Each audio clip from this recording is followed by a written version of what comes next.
Nabadde nganya okwogera ku butambi buno obutambula obw'ekiseegu omuli Sheila Gashumba teekako ne muganda wa DJ Roger ayitibwa Nampeera. Obutambi obwo muzze mu bulaba era nga businze kunyumira nnyo bakadaama era nga babusheyalinze nnyo era nga mwe muli n'okuwaana bakazi bannabwe nga bwe baakula obulungi. Njagala okukutegeeza muganda wange nga tonnabasanyukira butambi ng'obwo manya oli mukyala ebintu nga weebiti byandikutuukako. Naddala mu ggwanga lyaffe erya Uganda lye tulimu right now ebintu by'okusaasaanya obutambi bw'ekiseegu bingi nnyo eri abaganzi baffe be twagala teekako n'abo be twakyawedda. Era bwe tobeereyo n'osanyuka nga golowooza bunno oli ku safe side ekintu ekyo kisobola okutuukako n'obeera eyo n'obeera n'omusajja ne mubeera mu kikolwa nga bwakurekodinga. Ate era nga tulabye obutambi bungi nnyo obw'abakadaama nabwo nga buvaayo nga muli mu bintu by'ekiseegu ebintu by'okwekuba engalo kweteekayo kyukamba akina bino akina biri ebintu ebyo byonna tukoze eki tubirabye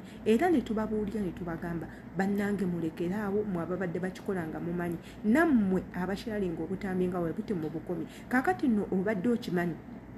gufuuse musango eri oyo yenna asaasaanya akatambi k'obuseegu nti kasita bakola investigation ku katambi ako gye kaavudde basobola okukwata kati nno kyekituusewo kwono eyatadde obutambi bw'omukyala Nampeera ng'ali n'omusajja we mu toilet nga we mwabira bye twagenda kubanga tuddamu. Omusajja ono tugenda kubanga tuwuliriza sayidi ye nga gwe baakwatidde mu kikolwa kino gwe baateeredde akatambi ke kikyalina okwogera eri ensi.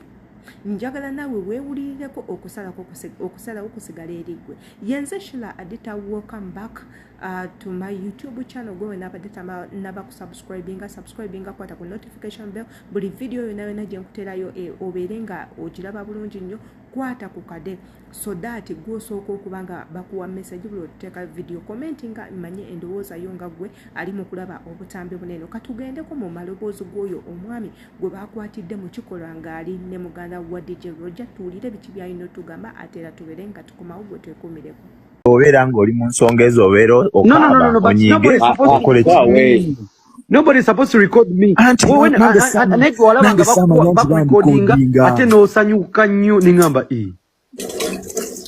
Guy namufuna, Guy tumukutte, Guy am blackmailing nze muwadde ssente kati wayiseewo entaano I'm telling you. Bro,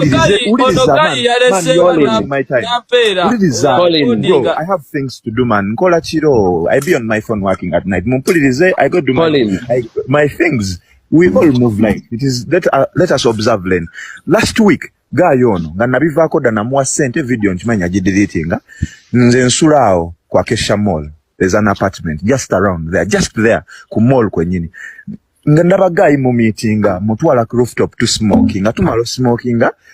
nze mugamba kirya kambasange ku kipasa nsanga muganda wange bamuyita Elisha EJ. I think many of you know EJ, the UK boy.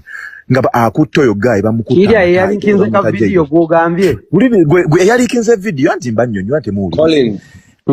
so mbamupyambwa ali ne Guy omulala omuzungu bonna mbamanyi they are my lads. Nimbabuuza buzibu ki ne baŋŋamba this Jaden boy stole $200 with our phone leero tumufunye by luck ne bandaga reference ne mbagamba we are brothers twemanyi we party together you pay my bills I pay your bills we always down to have fun you get. Guy nakwata iPhone yabadde na iPhone 14 Pro nagiwaayo as collateral security nze yamu hotspot nze najjamu n'ebintu bye nabi airdropping ku MacBook ye gye yadalese as compensation as collateral security n'agenda mba ntuuka ewaka Guy nga mpeereza message ku Snap nga ngamba bro I know you fucking snitched on me but watch and see what I have in custody. Neebaka ngenda okwebaka enkuba yatonye nnyo ngenda olaba video ya Nampeera wayitawo eddakiika ng'ana kusawa Daniel recording a video ya Nampeera. That same guy has different videos. Let me start by names. Has different ye yali akikola kuva dda nga tebamugwa namukuba oyo staff bamugoba no mulindeko bane empula mulindeko obuzibu temumanyi this a slight issue bitwalanga slight issue naye no erimu business z'abantu kitegeera. I don't take us like as if we don't know. Collins bino bibaawo abantu bajja wonna n'ojja n'oggwayo kati toyo eringa eyabadde zino eza lukale kubanza obudde njogera gye boogera nga amanyi oba babadde mu hoteri abantu baba bawulira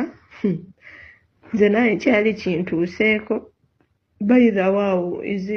sa hoteri naye zino toyi za lukale nga bya bbaala bana omuyaayo genda okuyingira nga naye yewuuyo si byangu yali yayidde dda ate nga simuwangako nga tumaze ebbanga mwetoolooza bambi yali bubi nnyo ate lwamala obbikolera awo ate nandulopinga ate nga nzaawo mpulira nzaayagala ekyali mu mmotoka awo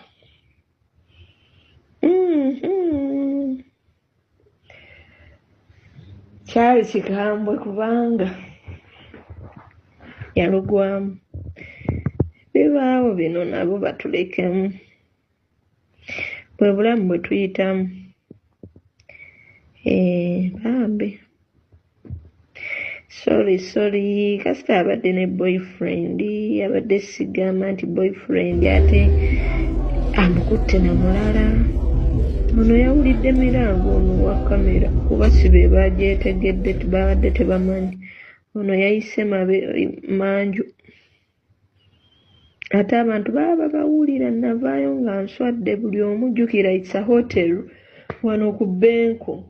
kati twajja kirindi tuzze kunywamu tumaze ofuna tebo biki nze manyi ngenda kushotiko kumba omuyaayi ngenda okugira bwe tukunze owaayi kiki nangamba nkubuulire ye nakunkumbuulira biki kati waliwo omuyaayo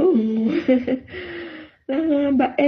nze wanyima dda bikikunze ate nakumadde ono boyfriend muntu wange si wakati nti oba twesanze bwesanze nagamba naye kyemutukoze maama kumbe naffe bituguddeko bugwawo naye lwoba oswala mu bantu kuba buli omu abubeekoonako oyo no baba mulira mutuuyi oba oyo tokyebino bibaawo abantu bajja wenna nojja n'oggwayo si byangu yali yayidde dda ate nga simuwangako nga tumaze ebbanga mwetoolooza bambi yali bubi nnyo ate lwamala obbikolera awo ate nandulopinga ate nga nzaawo mpulira nzaayagala ekyali mu mmotoka awo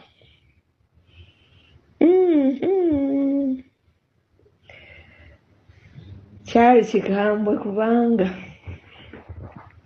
yalugwamu bibaawo bino nabo batulekemu bwe bulamu bwe tuyitamu abantu baba bawulira ate abantu baba bawulira navaayo nga kati twajja kirindi tuzze kunywamu tumaze ofuna tebo biki nze manyi ngenda kushotiko kumba omuyaayi ngenda okugira bwe tukunze owaayi kiki nangamba nkubuulire ye nakunkumbuulira biki kati waliwo omuyaayo nangamba nze wanyima dda bikikunze ate nakumadde ono boyfriend muntu wange si wakati nti oba twesanze bwesanze nagamba naye kyemutukoze maama kumbe naffe bituguddeko bugwawo naye lwoba oswala mu bantu kuba buli omu abubeekoonako oyo no baba mulira mutuuyi oba oyo tokyawera ndowooza amaloboozi ago mugawuliriza bulungi. Amaloboozi ago si majingirire wabula gaddala gava eri omwami eyalabikidde mu katambi kano ng'alina kyagamba ensi teekako n'okwetondera mmwe mwena kye abaakoseddwa. Tujjukire nti omukyala yennyini eyabadde mu katambi kano Nampeera yavuddeyo n'abeera nga yeetondera eggwanga okuli abazadde be muganda bwe of course DJ Roger abaami be teekako n'emikwano gye gyenna abalenzi n'abawala ng'abagamba bannange nsaba kunsonyiwa era n'avaamu n'abagamba nti abantu bonna bakola omukwano abantu basobola okukolera omukwano anywhere wonna we gubakwatidde basobola okuba nga bagukola bangi nnyo bamusalidde omusango ne bagamba ye of all places weebaka otya n'omusajja oba mubeera mutya mu kikolwa n'omusajja mu toilet naddala toilets zino ez'olukale nze nga Shila Adita siina kyengenda kwogera ku katambi nga kano kubanga nze embeera nange ng'omukyala enjiraba bulala of course waliwo ku mmwe abatasobola kukola kintu ng'ekyo era nga waliyo abalala abasobola okuba nga bakikola kisinzira n'omuntu gw'oli naye entegeera ye n'embeera ze naawe embeera zo ng'omuntu mulimu abatasobola mulimu abasobola ate era nga nkimanyi bangi nnyo olaba babeebakirako mu bitooke abalala ne babeebakirako mu nseko abalala mu mafumbiro abalala mu mamotoka abalala mu loogi abalala mu bifo ebyenjawulo abalala babeebakirako mu swimming pool olwo toilet tukkirize tugaane yes gweoyinza okuba nti omukyalo ono oli mu munenya lwakuba teyabadde gwe naye njagala okubemu akafaananyi nga kyatuuse ku gwe oyinza kukola otya oyinza kukola otya nga kyatuuse ku gwe so ngamba bw'oba ononya mukyala munno era ng'oli mu mugoba leka muggwe embira ezinakuzza ng'omukyala ebintu bino tubirabye nnyo abasajja batuswaziza nnyo ebifaananyi by'abantu mubirabye bingi babadi bulaka bonna obutambi bwabwe twabulaba basindisa nnyo obutambi bwabwe twabulaba bani abalala bamathake obwabwe twabulaba bajaki kyandiru obwabwe twabulaba bazari hasani tulabye obutambi bwabwe tulabye obutambi bw'obuseegu bungi nnyo ate era nga buva mu baserebo abasinga so nekino saagala kibeere kipya ate era nga nkimanyi mwena bekinyiizizza time will come ate era you will get healed you will heal yenze Shila Adita tovaawo nga tosubscribinze ku YouTube channel yange Akatambi kaba kakunyumidde enkusaba tovaawo nga totuwadde like embagalanyo